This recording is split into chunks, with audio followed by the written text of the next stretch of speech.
박근혜 대통령 탄핵 때 그 세력들이 정권의 중심에 있어요. 뭐 다 배신한 사람 잘 있고 우리 같이 끝까지 탄핵의 문제가 불법하다 이런 부분을 주장했던 사람들은 거의 이제 감옥 가든지. 이번 22대 총선의 결과는 뭐냐. 또 용기 없고 희생 정신 없고 자기 기득권만 지키려는 세력들만 모아놨다. 저런 이 윤한 갈등이라는 그 여당과 또 집권 용산 정부가 최악의 지금 상황으로 가는데 대구 국회의원들 존재가 보이지 않아요. 뭐 김상원 의원은 어쨌든 정책의장으로 그렇죠. 한동훈 대표 옆에 뭐 권영진 의원은 벌써 한동훈 대구 불러서 세미나 하고 있고 이러한 직무들을 보면은 탄핵 상황들 때 박근혜 대통령 탄핵 때 몇몇 사람들이 준동해서 실질적으로 지금 와서 보면 박근혜 대통령이 뭐 돈 한 푼 받은 거 없고 뇌물뿐만이 아니고 탄핵될 상황이 아니다. 그런데 아직도 그 세력들이 정권의 중심에 있어요. 네. 그럼 그 정권의 중심에 있다는 것은 그 당시에 탄핵에 대한 단죄를 한번 했어야 된다.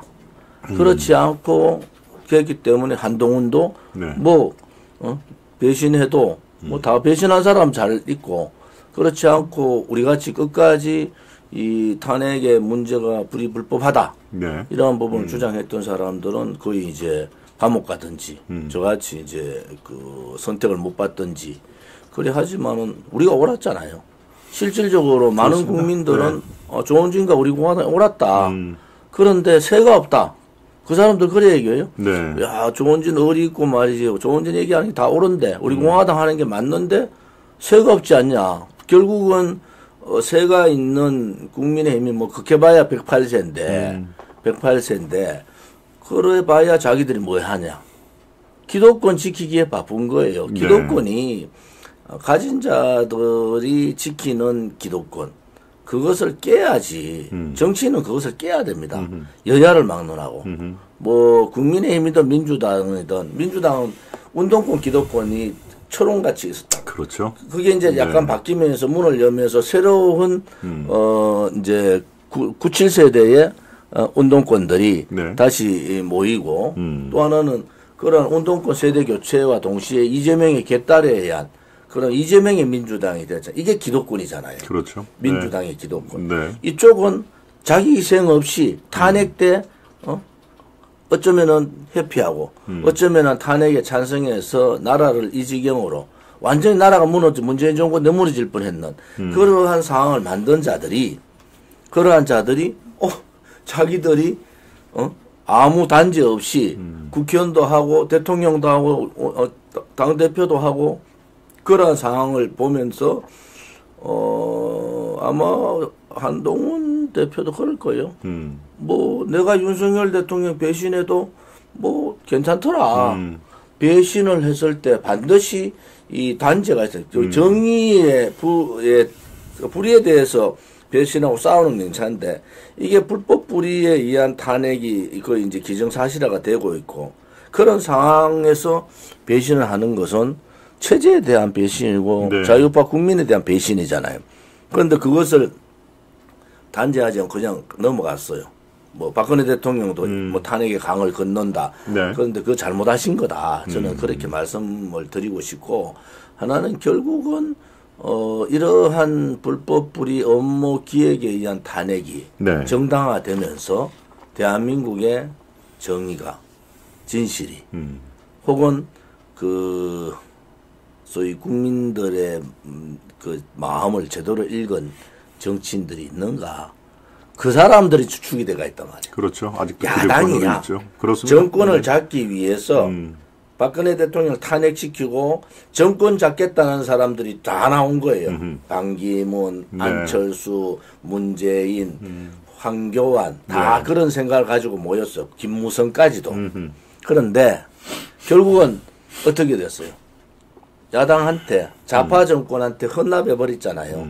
요즘 한동훈의 그 한동훈 대표 행태나 한동훈 측근들을 보면서 우리가 그 탄핵정 2017년, 16년, 17년 탄핵 정국을 데자뷰 하는 거예요. 네. 왜냐하면 몇몇 사람들이 떠들지만 결국 자기 정치를 위해서 떠드는 거고 그 결과는 엄청난 국민에 대한 어떠한 배신이고 체제에 대한 배신이 올 수가 있다.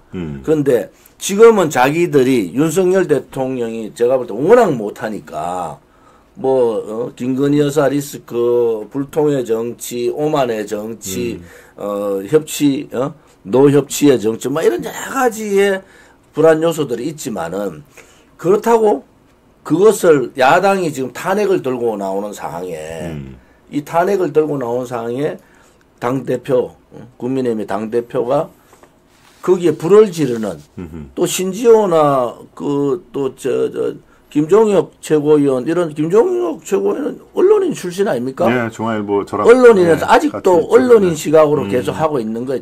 정치인이란 말이야. 집권 여당의 최고위원이에요.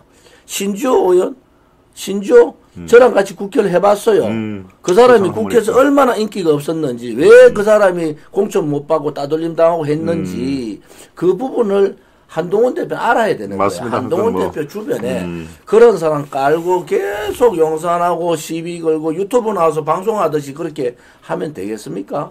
그것이 결국은 국민들의 정서를 떨어뜨려 TK에서도 지금 민심이 이반되는 상황이 오지 않습니까? 그러면 이제 우리 TK 시도민들도 또 속았잖아요. 또 국민의힘 TK 국회의원들한테 또 속았잖아요. 너 나가서 그때 그 사람 다 윤석열 정권 성공을 위해서 목숨을 바치겠다고 다 그랬어요.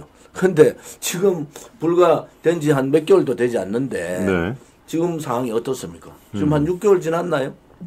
지금 상황은 지금 벌써 대구 경북 국회의원들은 침묵, 입을 닫아버려요.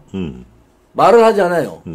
그냥 아무 의견이 없고 가만히 지켜보고 있고. 그렇죠. 그러고 네. 몇몇 사람들이 이제 한동훈 대표 쪽으로 서서 그 길이 한동훈 대표한테 가는 건 어때요? 그런데 그게 민주당이나 조국혁신당이 자기들의 사법 리스크에 맞물려 가지고 다음 정권을 가져오기 위해서 윤석열 정권을 탄핵으로 몰고 가고 이재명도 그랬잖아요. 끌어내리자. 조국혁신당은 어젠가 뭐라 그랬어요? 그저께 탄핵 선언 대회를 했다고. 네, 맞습니다. 자, 그런데 네. 이쪽에 국민의힘이 있던 그렇게 혜택을 받은 대구 경북 영남권 국회의원들 좀 뭐라 하고 있느냐. 그걸 보면서 어떤 느낌이 드냐. 탄핵 때 딱 이랬어요. 탄핵 때 박근혜 대통령 가면 막 구름대같이 모여가지고 손이라도 한번 잡아보려고 그림자 옆에라도 좀 가보려고 그렇게 그렇죠. 설치던 사람이 이게 유승민, 김무성에 의한 탄핵 정국으로 딱 가고 그러니까 전부 다 입을 닫고 도망가든지 그게 또 탄핵에 찬성하고 이런 상황이 왔잖아요. 네. 제가 볼 때는요. 딱 7년 전에 그 모습이 다 보여요. 아, 대자비가 딱 겹치는군요. 신지호는 누구와 네. 똑같구나. 김종혁은 누구랑 똑같구나. 한동훈은 제2의 김무성이구나. 이런 게 다 보여요. 그 주변 측근에 있는 사람들이. 그렇죠. 경험이 있으시니까. 그러면서 이게 간단한 문제가 아니다. 그래서 우리가 어제 현수막을 전격적으로 봤습니다. 네. 최고위원들이 건의를 해서 제가 그걸 수용했는데 윤 탄핵 반대 2조 적각 구속 이 현수막을 전국에 다 걸었어요. 예. 왜냐하면은 이때는 그 당시에 우리가 놓쳤던 게 뭐냐 그러면은 누군가가 거기에 대해서 나와야 되는데 2017년 3월 1일 날 한 3,400만이 모였는데 그때 주도하는 정당이 없었다. 정치 세력이. 허지부지 돼버렸어요. 제가 볼 때는, 이게 또, 저는 윤석열 대통령 취임식도 초청 못 받고, 국민의힘에 의해서 저는 이번에 떨어졌지만. 정당 대표도 초청을 안 했나요? 제가 초청 못 받았어요. 왜냐하면은, 문재인 정권하고 가장 강력하게 싸운 게 우리 공화당인데, 그렇군요. 다른 사람들이 다 안 싸울 때 우리 공화당에서 저는 지금도 재판을 받고 있고, 네. 그 문재인 정권의 박원순이 고발했던 건, 문재인 쪽에서 여러 가지 좌파들이 고발했던 건이 막 나오잖아요. 네. 지금도 검찰이나요. 재판부는 문재인 정권 때하고 거의 바뀌지가 않았어요. 네. 그래서 제가 정치 재판을 받고 있는 상황인데 윤석열 정권 들어와서 그게 바뀌었느냐? 안 바뀌는 거야. 근데 답답한 것은 윤석열 대통령의 여러 가지 문제점을 저는 뭐 그전부터 김건희 여사에 대한 부분이나 활동 자제 또 공식적인 활동만 하셔라. 혹은 뭐 여러 가지 제가 방송 나와서도 얘기했지만은 윤석열 대통령 한동훈 똑같다. 그 얘기는 주변에 네, 길을 열지 네. 않는다.